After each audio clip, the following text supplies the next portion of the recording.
I went to one of those AMC mystery movie things the other night, and it's always a very tense, kind of scary situation. You just really don't know what you're going to get at the end of the day. Fortunately, it was a film called Roofman, a film that from the trailers looked to have some potential at the very least, and today, after seeing it, I'm here to tell you whether or not it's worth your time. Let's begin.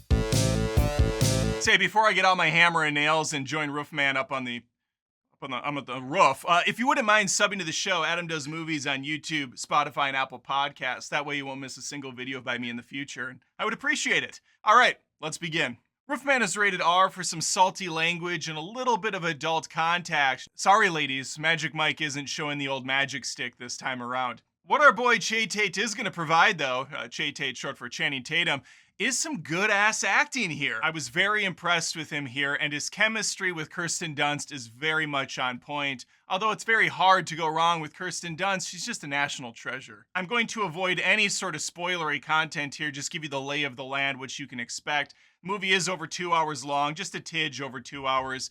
You feel it a little bit, but also the movie's damn good. So I also wasn't really perturbed that I was spending more time with these characters, because they're all very lovely people.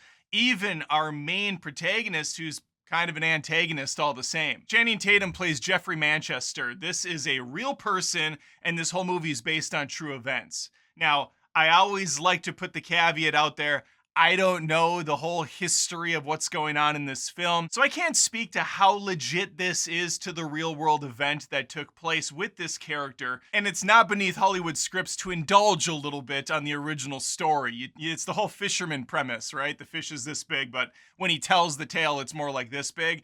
I'm perfectly fine with that because I'm treating this as entertainment, not so much as a history lesson. And from that aspect, I was very entertained. The film is titled Roofman because Jeffrey is titled Roofman based on a string of crimes he does right when the film fires up. He breaks into a string of restaurants through the rooftop like a reverse Santa Claus, not giving presents, but instead taking shit for himself. He gets caught right away on his daughter's birthday of all days, and he's sent to the Slammer, where he figures out a way to break out and holds himself up in a Toys R Us, as one does. And you can see all of this play out in the trailer, so I'm not giving anything away. The bulk of the story revolves around him hiding out from the cops in this Toys R Us, how he's surviving, and some of the friendships he's gonna forge along the way. The film provides some good drama, pulls at the heartstrings, has a nice little love story mixed in. I'm also a sucker for not only movies based on true stories, but also of watching an individual who's incredibly gifted at one aspect. He calls it a superpower in the film, and Jeffrey's superpower is observation. He'll tell you how many houses are on a block, how many of those houses have working chimneys, and the best way to break into said houses. This sort of skill set is very valuable in a lot of good working jobs, but Jeffrey makes a lot of bad choices in his life and instead uses them for evil. What makes Tatum's character so interesting, though, is the fact that Jeffrey, at least in movie form, is presented as this very nice, wholesome, good guy doing bad things. This allows the audience to give the criminal some sympathy, gives him some relatability, showcases how far people are willing to go when they meet tough times, and I had a freaking great time with this movie. It's not setting the world ablaze or anything, but it's just so well made, so well executed. And again, the performances by Channing Tatum, by Kirsten Dunst, by Ben Mendelsohn randomly showing up as a church singer. I like that he's almost in his own type of movie. He feels like a character you would see in a Christopher Guest film, you know, just soothingly singing the word of God whenever we're back in church with these people. Hilarious stuff.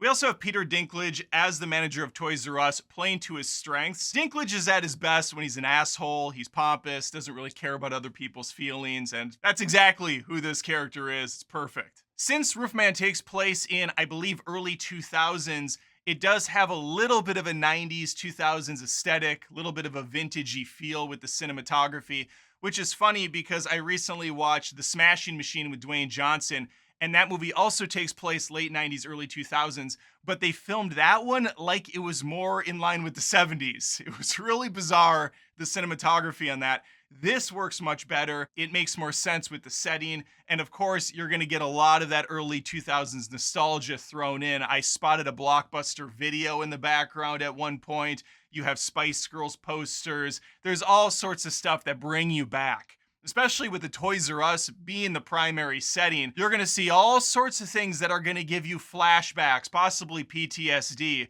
especially a Tickle Me Elmo doll. That was my 9/11 when that thing came out. So the overall takeaway from this review is Roofman is a damn good movie. I would definitely check it out in theaters if you can. There's nothing in this film that screams, I need to be seen on the largest, loudest screen possible. But I do think it's a movie absolutely worth supporting, especially in a sea of complete dreck that hits screens every single week. Roofman, one of the good ones. All right, there you have it. My thoughts on Roofman, probably in my top 10 this year. I'd have to go back and look, but it seems like a pretty likely contender, maybe even top 5 if I'm being extra saucy. All right, let me know if you saw this last night at that little early showing, or if you're now more interested to check it out. Again, trailers I thought looked pretty good. Nothing that was screaming, I gotta go watch the film, but I'm very happy that I did. Let me know your thoughts. Please think of subbing to the show, Adam Does Movies, on YouTube, Spotify, and Apple Podcasts, and hopefully I see you next time. Take care. Oh, wow, you're still here. Well, since I have you, maybe think about jumping by the old merch store, Adam Does Movies, and pick up one of these Adam Does Movies Halloween tees. It's got Jason on the cover there on the logo, a little Friday the 13th inspiration in time for the holidays. On top of that, maybe think about becoming a Patreon at patreon.com/Adam Does Movies to really help support this one-man band. And that way I can afford to actually put out some candy this year for the trick-or-treaters and not just an empty pumpkin with a sign that says take one only. Implying that some fat little crap took all of them and left right away. Okay, that's all I got. Take care.